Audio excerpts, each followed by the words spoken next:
Over the last 2 weeks, Britain has been consumed by the prospect of the UK leaving the Brexit transition period without a deal.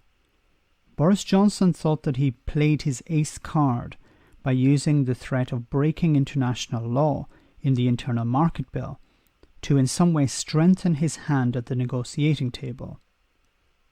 A phantom threat of an EU blockade was also raised, and the Brexit-supporting media got the memo to push this fantasy idea. However, Boris may have overstepped the mark on that one. When asked how he would resolve this so-called blockade, he was silent, along with his Brexiteer supporters. They have introduced a problem, it didn't stand up to scrutiny, so they attempted to introduce another. Anyone remember GATT24 and the electronic border in Northern Ireland? Those were the days. But while some members of the public took the bait, the EU was much smarter.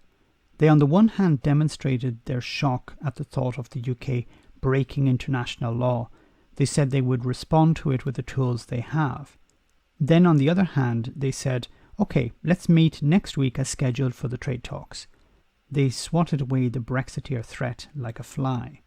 The threat to the Internal Market Bill towards the EU had been pretty much ignored by the Europeans. Boris was defanged. Well, not quite. You see, the Internal Market Bill was a two-pronged beast.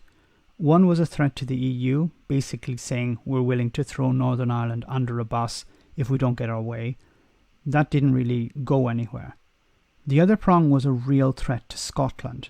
The Internal Market Bill would severely undermine Scottish devolution, perhaps even rendering it completely impotent. The UK government want to hand back powers to Scotland. Oh yes, but not to the Scottish Parliament. They want to hand powers to a public entity that Westminster would control. But back to Boris's threat to the EU. While it failed, it did serve a different purpose. It upped the ante, it raised the stakes, it created the illusion that a deal was moving further and further away. Don't get me wrong, this action is reckless and could potentially sink an EU-UK trade deal. But Boris is a risk taker, and he's willing to risk the UK, its future, the lives and the livelihoods of its people in order to keep himself in power. As the EU are still willing to conduct negotiations with the UK after the threat is significant, it is likely that some breakthrough will occur, and the Internal Market Bill and its threats to Northern Ireland will eventually be shelved, at least when it comes to the EU. However, even if Boris Johnson does get some bare-bones deal, it would be hugely damaging to the UK economy and could potentially be worse than the pandemic itself. The latest figures predict that the UK economy could shrink from anywhere between 5 to 7% under a Canada-style agreement. Now you must remember that the EU has ruled out that type of deal. A bare-bones deal would probably have not much in the way of tariffs and quotas. However, customs bureaucracy and duplicate product approvals would weigh down the system. There is no doubt that whatever deal Boris Johnson does achieve, it will be a bad deal. A deal will be bad, and no deal will be worse. This is the reality. And anyone who's still promoting sunlit uplands or thriving on WTO does not understand what they're talking about.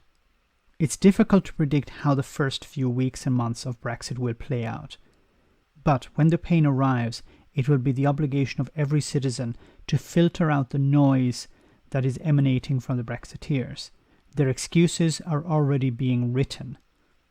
It was not the Brexit we voted for, it was the EU's fault, it was the Remainers who undermined the negotiations, etc., etc.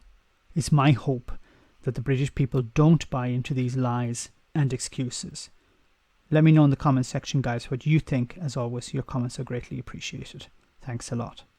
I want to say a big thank you to all of my patrons.